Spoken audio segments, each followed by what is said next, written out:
federaalka Soomaaliya walaac ka muujisay bukaanno cusub oo laga helay caabuqa dilaaga ee ku faafay dunida ee COVID-19 qodobkaasina waxay noo qaadal dhigay wariyahan Yaasiin Cali Axmed Looya wasiir ku-xigeenka wasaaradda caafimaadka dawladda federaalka Soomaaliya Maxamed Saciid Cabdullaahi ayaa walaac ka muujiyay xaaladda caabuqa coronavirus ee Soomaaliya iyo cabsida ay ka qabaan inuu ku dhex faafo bulshada Soomaaliyeed dhexdeeda.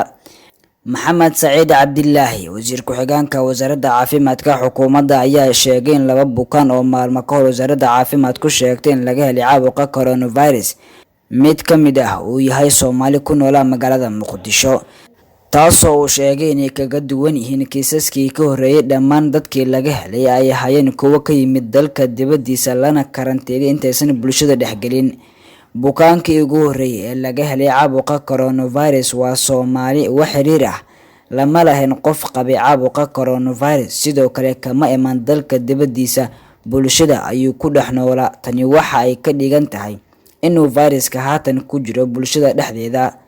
runtii walaac badan ayaynu arrintaasi ka muujinaynaa maadaama dadkii isaga qaasiyay iyo kuwii uu la macaamilay ay weli bulshada ku dhex jiraan sina qaasii karaan dad kale oo fara badan, ayuu yiri wasiir ku-xigeenka wasaaradda caafimaadka xukuumadda federaalka Soomaaliya Maxamed Saciid Cabdullaahi.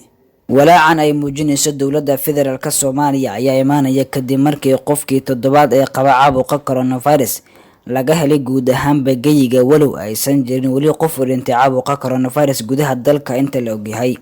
Yaasiin Cali Axmed Looya, Radio Wadani TV.